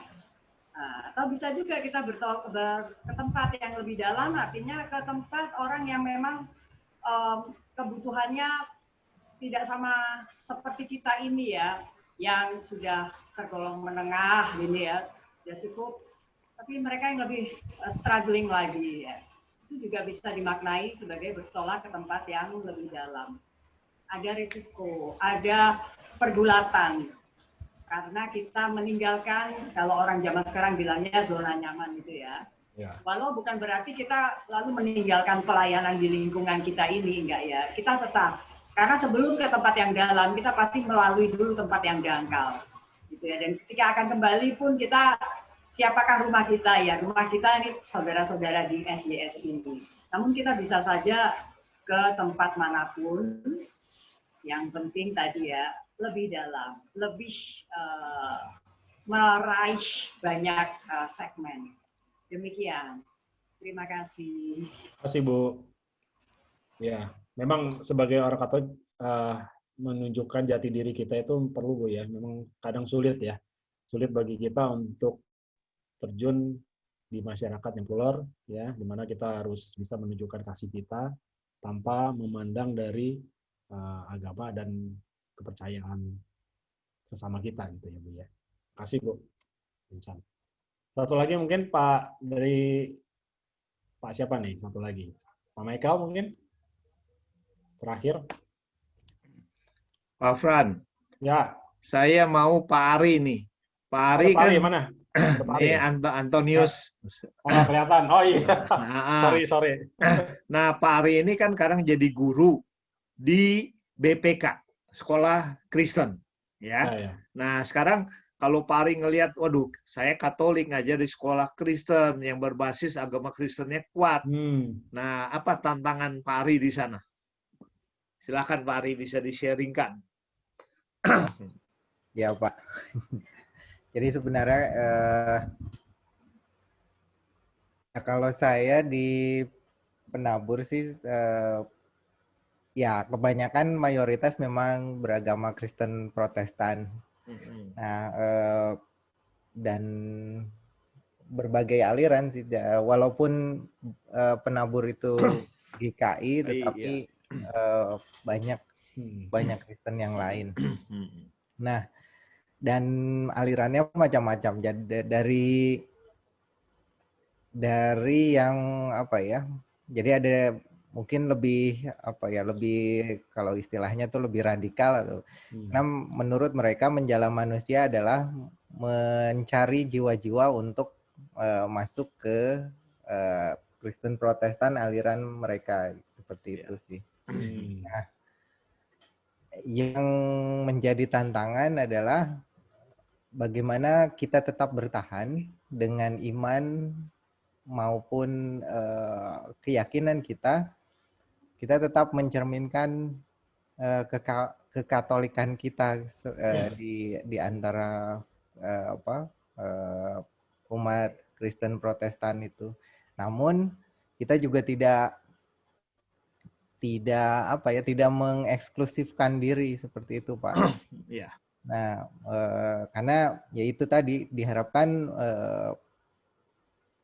yang menjadi Tuhan mengharapkan kita tuh bukan hanya untuk menarik orang supaya jadi Katolik, tetapi setidaknya membuat mereka percaya atau berpegang bahwa Tuhan itu ada dan Tuhan itu maha baik yang siap sedia menolong, seperti itu sih Pak. Jadi ya yang saya lakukan lebih kepada itu sih dibandingkan untuk ya sama sekali tidak ada niat untuk membuat yang lain menjadi umat Kristen Katolik. Ya. Oke, makasih Pak Ari. Saya mau sharing ya, Frane, dikit ya. Oke, 3 menit. Tadi saya ikut webinar dari IKDKI. IKDKI itu Ikatan Dosen Katolik Indonesia. Yang di webinar kan materinya itu adalah ajaran gereja tentang pendidikan. Ya. Nah, dan konsekuensinya bagi dosen. Nah, kita merasa saya sebagai dosen, tugas saya transfer ilmu. Ya. Nah, ternyata menurut ajaran gereja lebih dari itu. Ya. Kita harus memanusiakan manusia. Kita harus mengajar dengan hati. Ya, nah jadi konsepnya itu kita harus menjadikan murid kita itu seperti Kristus. Nah, jadi sebenarnya yang kita lakukan jadi guru itu adalah evangelisasi. Ya. Nah, jadi evangelisasi, wah pikir saya kalau jadi guru evangelisasi baru saya lakukan evangelisasi, ternyata enggak. Ya. Itu ada ajaran gerejanya Gravisinum Educationis. Nah, jadi banyak dosen-dosen Katolik yang tadi juga baru ya. Nah, karena tadi ada dosen IPB, dia mah protes. Wah, kalau di IPB kita digencet dan sebagainya. Tapi ada satu teman saya dari Makassar, saya undang, dia ikut. Karena saya tahu, ibu ini orang Katolik, tapi ngajarnya di sekolah tinggi filsafat Kristen. Nah, itu juga menarik. Tadi saya suruh sharing, dan dia sharing. Ya, saya seperti Pak Ari tadi, ya saya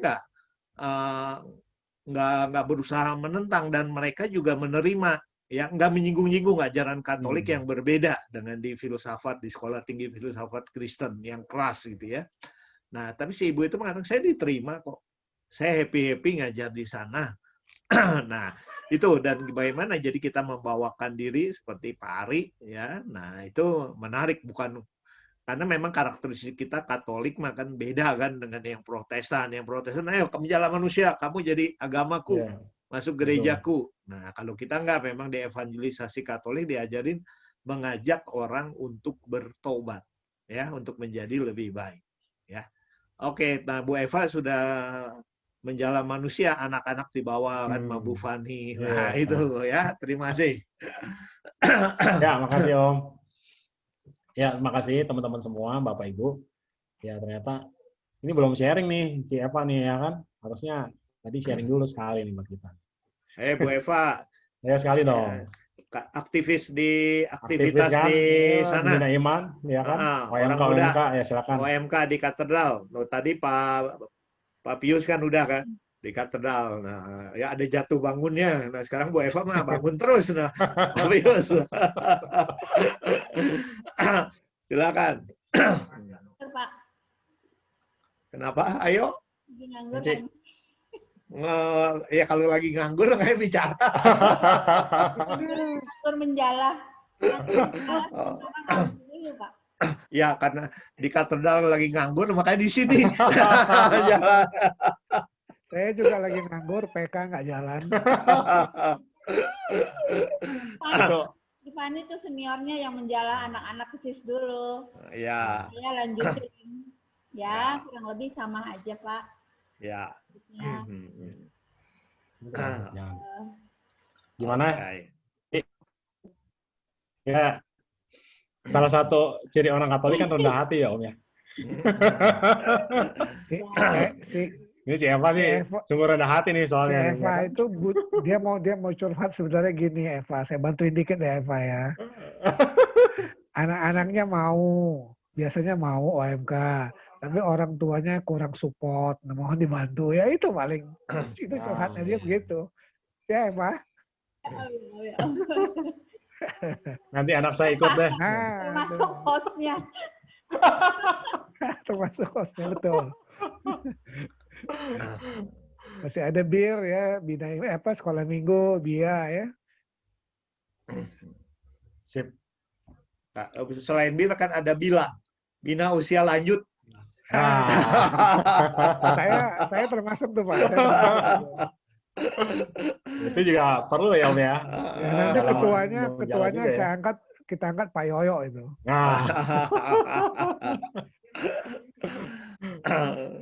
Oke, kalau ya Om gimana, ada tambahan lagi? Kalau Ya ada? boleh, bina usia lanjut perlu tuh itu betul. Itu boleh juga ya idenya ya. Ada direncanakan dulu ya.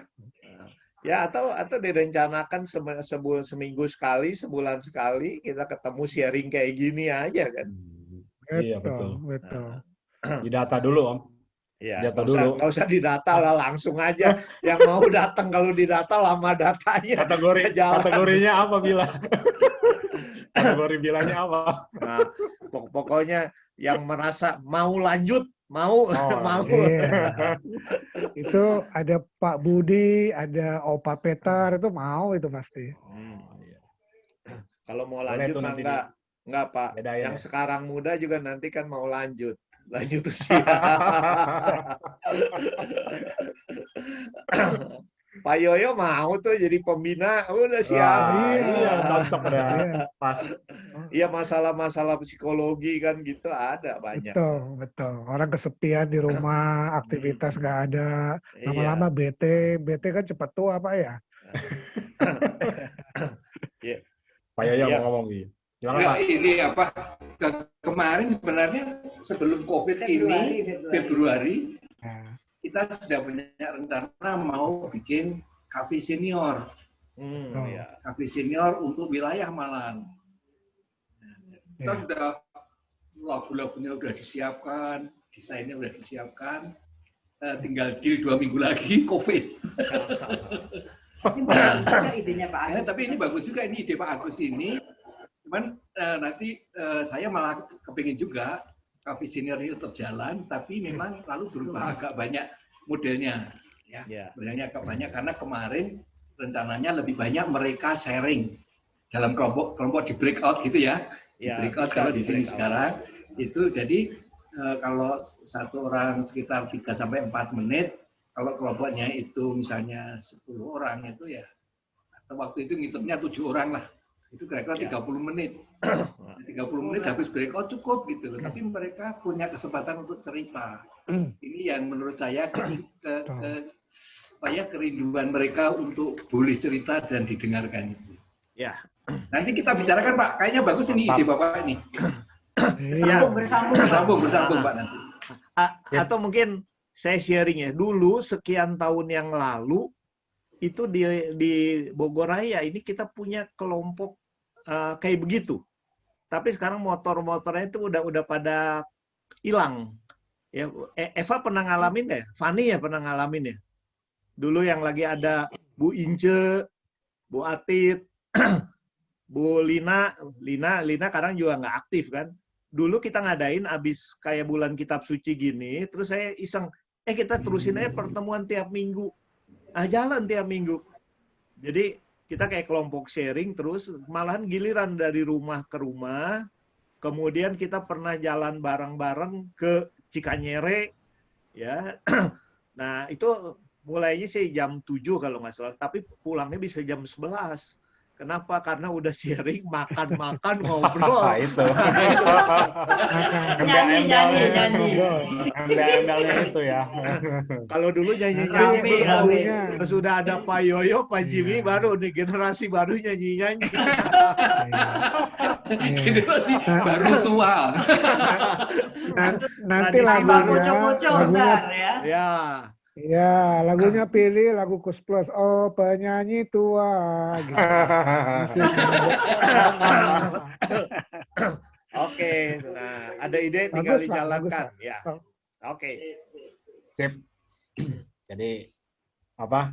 Itu ada kedepannya yang mungkin akan di ini ya kita ingin kegiatan satu kegiatan yang tambahan nih. Ada aksi nyata ya dari SES. Wah, luar biasa.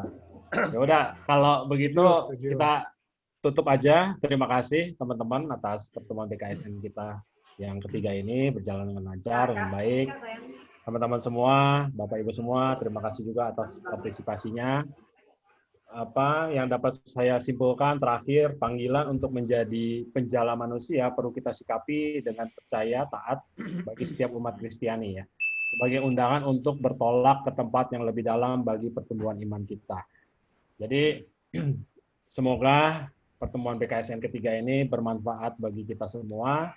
Dan untuk pertemuan berikutnya BKSN yang keempat tanggal 17 September temanya adalah bangga menjadi orang Katolik yang akan disampaikan oleh Pak Yoyo ya. Pak Yoyo, siapa ya?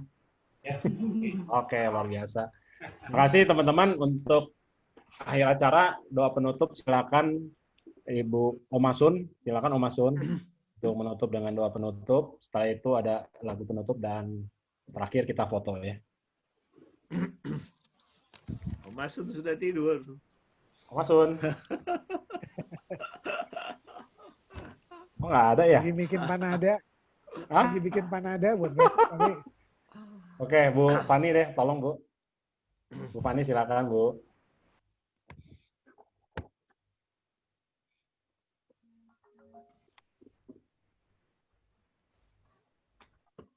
Selamat malam Bapak Ibu dan teman-teman semua.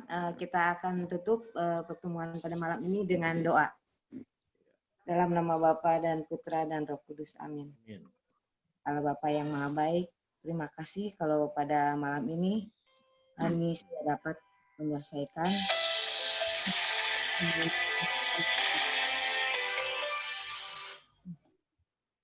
biarlah Bapa semua yang kami dapat pada hari ini dapat berguna bagi kami semua untuk iman kami di setiap keluarga kami masing-masing. Bapak, kami juga mohon berkat untuk keluarga semua di dalam lingkungan kami, Engkau yang akan menjaga, khususnya pada saat pandemi saat ini. Kiranya Bapak, Engkau juga menjaga kesehatan kami, sehingga kami semua dapat baik-baik saja. Kalau sebentar lagi kami akan istirahat, kami mau serahkan semua keberadaan kami dari pagi sampai malam hari ini. Terima kasih Bapak. Doa yang kurang sempurna ini akan kita satukan dalam doa yang diajarkan oleh Yesus sendiri. Bapa kami yang ada di surga, dimuliakanlah namamu, datanglah kerajaan, jadilah kehendak-Mu di atas bumi seperti dalam surga. Berilah kami rezeki pada hari ini, dan ampunilah kesalahan kami, seperti kami mengampuni kesalahan kami. Dan janganlah masukkan kami dalam pencobaan, tapi bebaskanlah kami dari yang jahat. Dalam nama Bapa dan Putra dan Roh Kudus. Amin. Sebagai lagu penutup kita mau nyanyikan bersama itu dari Ibu Denelia ya. Silakan di mute ya Bapak Ibu semua, mengikuti Yesus adalah keputusanku.